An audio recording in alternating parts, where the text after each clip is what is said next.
The film opens in a calm residential area. Abruptly, a small girl starts to run. She looks back as though she's running from someone as she crosses the road repeatedly. Her father greets her when she arrives home and asks how she's doing, but she quickly walks past him, gets into her car, and leaves.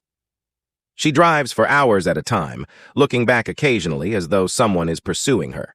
She finally makes a phone call to her family while at a beach. She assures them not to worry and that she loves them.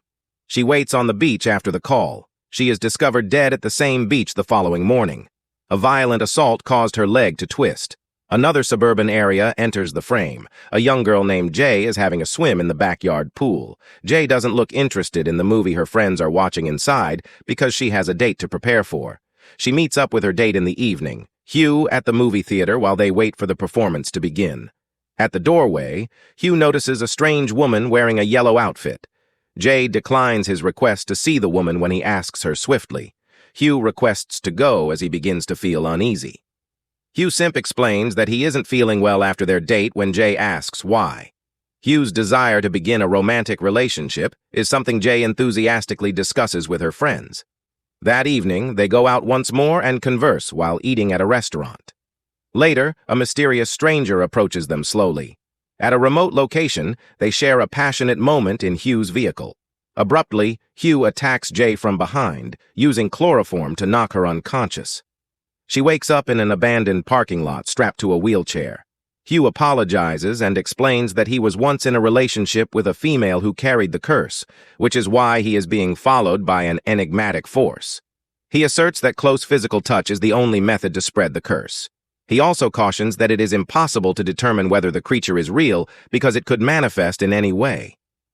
Jay begins to yell for assistance, clearly not believing him. But Hugh forces her to the building's edge, where he reveals the thing to her. Abruptly, Jay notices an unfamiliar nude lady approaching her cautiously. Hugh warns her that if the creature finds her, she will be killed, and that she needs to sleep with someone else in order to transfer her curse. Hugh then leaves her off at her friend's place after driving her there. Then he left the scene before he was discovered. Jay's pals arrive to assist her without delay. When the police are called, Jay is questioned about what transpired multiple times. Due of Hugh's use of a pseudonym, the police investigate but are unable to locate him. In class the following day, Jay spots an elderly woman out in the distance. She appears quite obscene and is only sporting a nightgown. Interestingly, she goes unnoticed by the rest of the class. Jay is shocked to learn that this woman is the entity as a result. She quickly packs her luggage and heads out, only to run into the terrified woman again in the hallway. As expected, she flees the school and makes her way to a store where her pals Kelly and Paul work. Her friends don't believe her at all, but Paul offers to go with her to her house that night. From what we can tell, Paul has a crush on Jay, and he will stop at nothing to be with her. Seeing Jay's bravery, everyone agrees to stay by her side to keep her safe that night. Jay finds it difficult to fall asleep because she has become paranoid. She sneaks downstairs and finds Paul watching a movie. He tries to reassure her, but she doesn't listen. Then they hear the sound of the kitchen window being shattered. Paul rushes upstairs to wake the others, so he feels scared. Meanwhile, Jay is left alone downstairs and decides to check the kitchen herself. To her horror, she discovers a scarred woman who is limping towards her. Jay shuts the door behind her as she dashes upstairs to her friend's room. Jay is traumatized, despite everyone's best efforts to soothe her. Even once she at last acknowledges that she is cursed, her pals don't seem to buy it. One of them eventually chooses to open the door, revealing an empty hallway.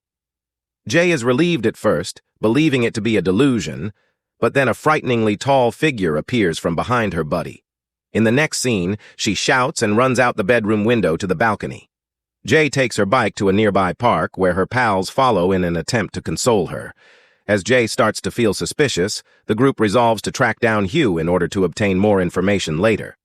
After locating his address, the crew goes to the location, but it is unoccupied. They begin searching for old pictures and other hints that lead them to Hugh's high school since they don't want to give up. They eventually locate his actual address at the school, where they discover his name is Jeff. Without delay, they head to his residence and face him. Jeff apologizes right away and says that after a one-night stand, the same thing occurred to him. After that, he admits that the curse is real, and that the only way to break it is to tell others about it. After being taken aback, Jay and her companions resolve to maintain as much space as possible before outlining probable destinations. Visiting a friend's lakeside cottage is one recommendation. They all choose to go there since Jay thinks it's a good idea. As time goes on, the gang forgets all of the suffering and enjoys their greatest time ever at the lakeside home. That is, until one day, a strange woman comes up behind Jay. She is the death entity. This woman surprises everyone by grabbing Jay's hair. Paul wants to save his companion, but he is helpless when he tries to swing a chair arbitrarily because he cannot see the entity. Then the thing disorients him. The gang dashes inside a shed not far away. Jay pulls a gun and fires at the thing, but not much is hit. She's scared. Surprisingly, she locks the shed door after closing it. The thing plows through the door and leaves a hole in the bottom. Jay waits and sees nothing, but as she gets closer to the hole, a small boy with marks on his face startles her. This suggests that the object has reshaped itself to fit through the opening. Luckily, Jay manages to crawl out of the shed, hops in her car, and speeds off, only to crash into a cornfield out of terror. In the scene that follows, Jay awakens in the hospital surrounded by her friends. She finds out from her friends that she needs to stay there for a few days, despite having some minor injuries. Jay becomes terrified at hearing this and thinks the monster is going to imprison her in the hospital, but her friends reassure her that they will be there for her. Jay recognizes at this point that she can put a stop to all of this. All she needs to do is have sex and spread the curse.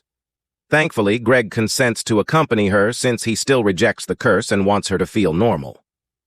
In the hospital bed that evening, the two had a tender moment together. A few days later, Jay sees someone breaking in through Greg's front window when she is keeping an eye on his home. Surprising herself that she can still see the creature, Jay phones Greg right away to warn him, but he doesn't pick up, so she needs to head over to his place. Upstairs, she discovers the thing posing as Greg's mother banging on the door to his bedroom. Despite Jay's warnings, Greg opens the door and suffers a horrific death. Fearful, Jay bolts from the house and takes off. She is aware that the thing is tracking her once more.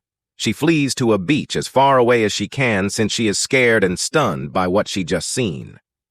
She approaches some lads she saw there and attempts to entice them to have sex. But at the last minute, she decides against it and returns home. The following day, Paul offers to assist Jay. He acknowledges his feelings for her and says he would be prepared to bear the curse if it meant keeping her safe. Jay declines this time, though, and instead devises a scheme to eliminate the entity. Jay waits for the entity in the pool while posing as Bate. She eventually witnesses its entrance, but their scheme backfires when it begins tossing objects into the pool. The thing appears to be intelligent. Jay becomes frightened. To keep her companions safe, she submerges herself. She looks for the thing but is unable to assist. Paul pulls out a gun and attempts to fire.